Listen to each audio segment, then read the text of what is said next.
Man, shout out to young Dolph, man. R.I.P. Dolph, man. Long live Flipper, man.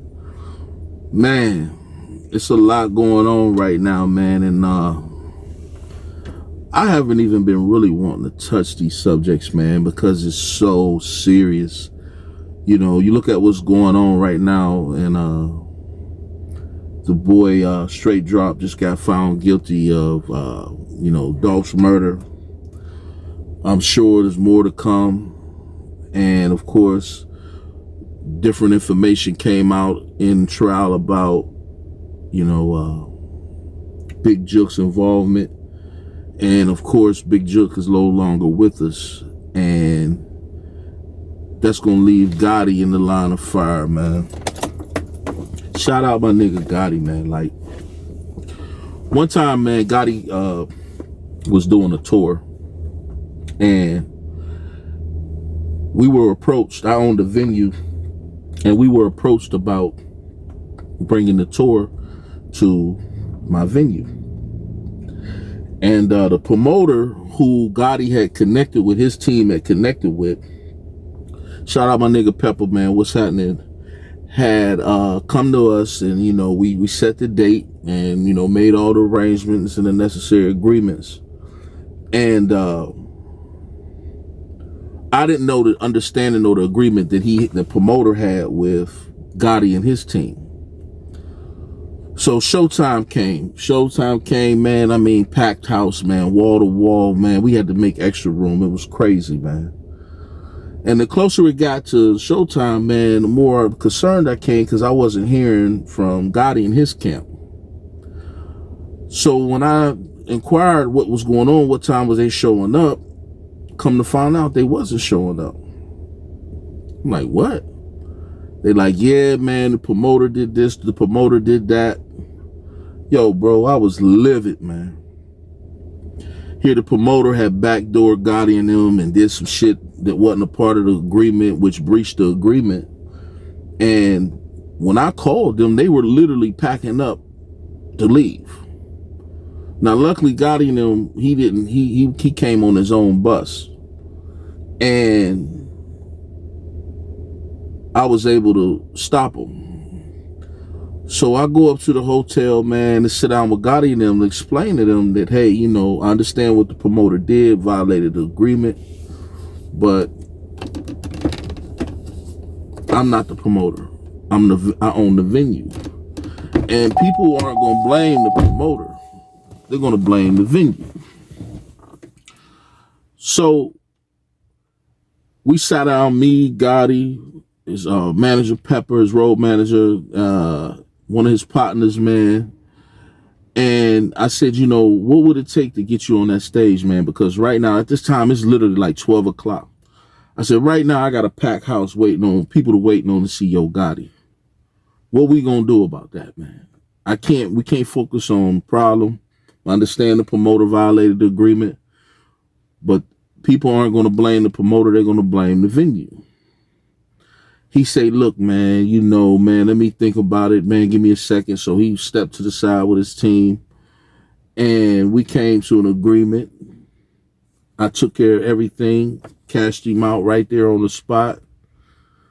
And he was impressed that even though I didn't create the problem, I stepped in and solved the problem. And he told me, say, man, and I explained to him, my nigga, like, at that time, I had just came home, I was still trying to, find my way. And I said, look, hey, my nigga, I don't have no money nor any goodwill to just throw away. We got to make this happen. Because I got, like I said, I had a building full of people, ready to see Yo Gotti, that paid to see Yo Gotti. So like I said, he gave me a number. I cashed him out right there on the spot.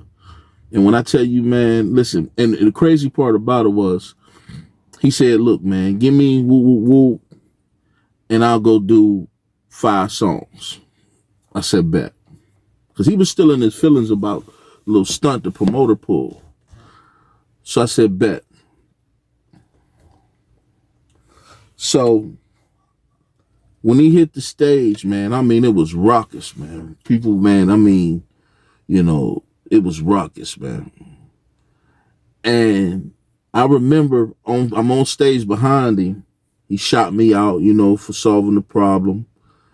But I was excited that the fans got a chance to see Gotti because from what I hear, he had already been to that market several times and it was always some fuck shit. So when he got to the fifth song, I'm nervous because I'm like, man, people gonna trip when this nigga get to this fifth song and walk off stage. Man, my nigga Gotti, man, got to the fifth song, man, and it was so lit and the crowd was so engaged. I mean, it was jumping. He looked over his shoulder, man, shot me a wink and said, look, man, we about to rock out, man. Man, Gotti ended up doing like 20 songs, man. He ended up literally doing like 20 songs, man. And when I tell you, man, it was a dope event and it came out and when it was over with, man, we sat down, man, you know, and he said, yo, my man, he said, from now on, that's your price. That's your price. I said, man, I appreciate that, my nigga. Of course, shortly after that, man, I was arrested, man, and, you know, left and went to federal prison.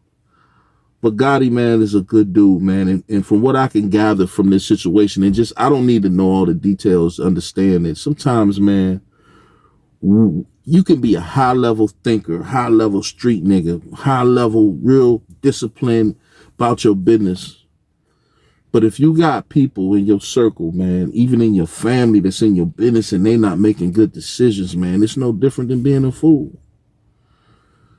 You know, Gotti and Juke situation, I'm not going to lie to you, man.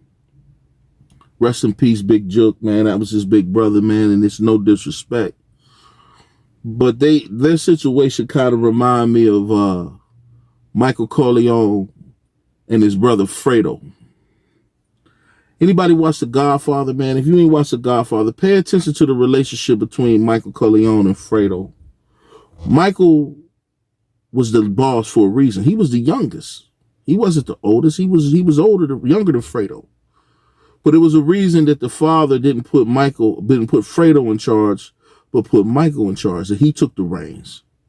There's a reason behind that, because the father and the people around him understood that Fredo was an idiot, man. Fredo was unstable. His decision-making wasn't the best. Michael had it. You know, bosses are born. Bosses are born, man. Some people just born with that boss gene, man. And throughout the trilogy, man, Fredo, in the beginning, man, Fredo would just do shit, man. It just didn't make sense, man. And you could see the frustration in his face dealing with Fredo, his brother, like when he went out to Vegas and betrayed Michael for some other niggas. And withheld information. And then, you know, with the move down in Cuba, man, he betrayed him then, man, you know, backdoored his own brother, man. Because all along, Fredo was harboring some type of insecurity about not being passed over for being the boss. And it was a reason he wasn't the boss. It's a reason Big Juke wasn't the boss. Big Juke didn't have what it takes to lead a team where Gotti has led him. Man, when you playing, and I tell people this, man, and a lot of niggas don't like when I say this, man. There's levels to this shit, man. There's levels to this shit. And at the top level, the upper echelon, the air is thinner, man. The air is thinner. The rules are different for dudes at the top, man, at the top of the food chain. That 1%, I'm not talking about the 10%, I'm talking about the 1%, the bosses, the real bosses, the dudes that create a path for everybody or set the table for everybody to eat. But a boss is only as effective as the people that he's leading. And you got to be able to pick good people, intelligent people, people who make good decisions. And it might not necessarily be people you like. Sometimes family, man, is our biggest demise, man. Sometimes family be the ones that hurt us the most, man. And we excuse it because they family. But one of the coldest moves in Godfather that had to happen, and I understood it. I remember I was watching it with a dude, man, watching it with some friends. We was watching Godfather, And everybody was like, "Oh, Michael fucked up when he killed his brother." And honestly, I didn't say it out loud, but in my head, I said he had to do it. Fredo was a fucking problem. And he was a problem that was going to create more and bigger problems for everybody. He was a liability. And so when I look at Big Juke, man, and Gotti, man, I think of Michael and Fredo, man. And I just think that, man, now Juke gone, he's not there to answer for his crimes. And this shit gonna fall on Gotti, man. And I pray that it don't, man, because Gotti a good dude, man. I only met him once, man, but we had a very in-depth conversation, man. He knew my background. He gave me a little bit about his background, man, and we chopped it up because we both was kind of raised the same, man. My mama was a female hustler. I was raised in the street.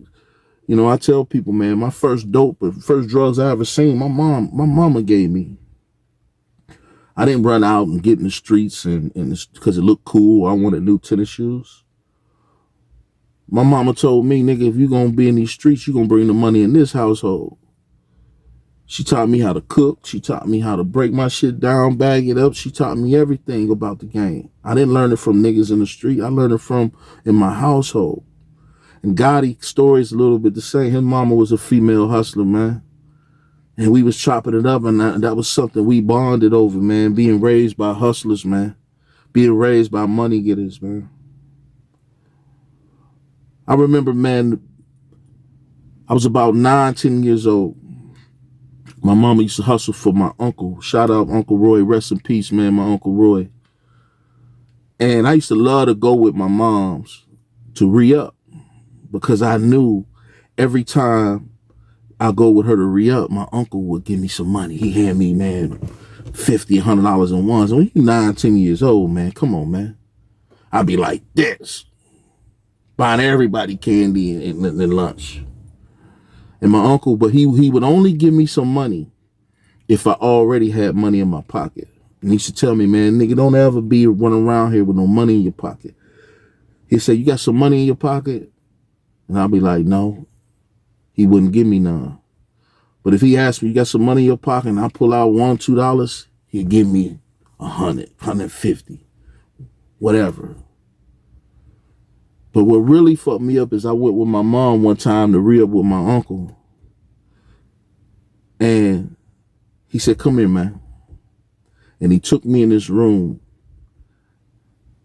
And in that room was $1 million cash, all lined up on the floor, stacked up.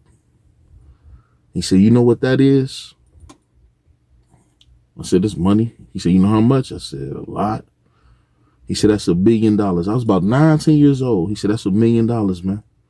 He said, remember, I'm your uncle. I'm the first man to ever show you $1 million. And when you're 9, 10 years old, that's impressionable, impactful. And when I tell you, my nigga, from that point forward, I wanted $1 million. From 9, 10 years old, I said, I'm going to make $1 million. Because it just was like seared into my brain, my psyche as a young 9, 10-year-old young man seeing $1 million cash. But what it did was it let me know it was possible. It let me know it was possible. Because young black boys, we don't see a lot of success, and we're not exposed to success like some other cultures, man. When we see it, man, it just changes everything for us. But that was my idea of success, man, because that's the type of culture and the people I was raised around. When my Uncle Roy showed me $1 million, man, when I was about 9, 10 years old, man, and he gave me probably about 101s. Man, I walked out and in my head, I just said, man, I'm gonna make me $1 million. And I did it. Man, I've been a millionaire twice, man. I've been a millionaire twice, man. And, I got this Hustler's Prayer dropping October 27th. And what Hustler Prayer is, man, really my story. I'm not a rapper. I'm not trying to be a rapper. I have no desire to rap. But I do got something to get off my chest. I got something to say, man. And like I said, man, with this situation going on, man, with my nigga Gotti, man, and like I said, the nigga Young Dolph, man, yo, man, I love that young nigga, man, his music. I ain't gonna lie, man, I fucks with Dolph. And it's so unfortunate, man, the egos got involved and rationale went out the window. Because you had too many small thinkers and idiots in between two bosses, man. And I don't, it's enough blame to go around. I really don't have a side in it, but I understand what happened is a lot of times, man, like I said, the air's thinner at the top, man. So the rules is different at the top, man. For dudes is at the top, man. But you know why? Because it's the privilege of making it to the top. You are held to a different set of rules. That's the privilege of making it to the top. Different rules. It's unfortunate, man. I pray for my nigga Gotti, man. I pray that, man, that this situation don't touch his doorstep, man, and end where it is, man. Jook gone, Dolph gone, other people have lost their lives in the midst of all this. Shout out Memphis, man. I got a lot of good homies, good partners in Memphis, man, that I was in the feds with, man. I never kicked it in Memphis like that, but, man, I was locked up, man, in the feds with a lot of good Memphis dudes, man. Shout out Memphis, man. North Memphis, South Memphis. You know, West Memphis, which is Arkansas, some people say. But yeah, man, you know, it's a lot going on, man. And I've seen this movie 1,000 times, man. They taking down our heroes, man. This ain't coincidence, man. This is by design. When they start criminalizing behavior that, you know, just been typical behavior for so long, man. You know, we live in this progressive society, man, and the feds, man, they progressively, man, prosecuting people, man, for stuff that, man, listen. And now I'm not justifying nobody's crimes. If anybody harmed any children or anything of that nature, man, I do believe, listen, I hope they burn in hell. But when it comes down to just balling, man, just kicking it, man, just partying, and man, I mean, I have a problem with that, man. And a lot of people, man, have been making a mockery. Of course, you know, the Puff Daddy situation, that's a whole nother post, man. I'm really like, you know, torn in between even speaking on it, man. I just pray the nigga Puff, man, he you know, what he has to do is, you know, Puff was a nigga who was very bold, very braggadocious, very, you know, what you got to do, Puff, is keep that same energy, even through this situation. Keep that same energy, bro. Go in there and fight, man. Do what you got to do. Hold your nuts, man. And make them prove you wrong. Prove you a criminal. Prove you did something wrong. Because that's really your only option, man, other than compromising yourself. I've seen too many good dudes, man. Good soldiers, dudes put in work. Dudes who changed a lot of lives, compromise themselves, man. And it's unfortunate, man, and even me, you know, I was put in a position, man, where I was forced to pretty much compromise myself. Because, you know, they like to say, man, there's only 2 ways out the game, death or prison, but that's not true. There's 3 ways out, man. And remember this, man. Remember your boy Black Cherry, man, told you this, man. There's 3 ways out the game. You don't see no old retired drug dealers, man. They don't exist, and if they do, they're very rare. But the 3 ways out the game is you either lose your freedom, you can lose your life, or you can lose your reputation. All 3 of them equates to some form of death, man. But listen, man, I just had to get that off my chest, man. Shout out Gotti, man. Long live Flipper, man. You know what I'm saying? Y'all know what it is. Hood Politics. Subscribe to the channel. I'm out.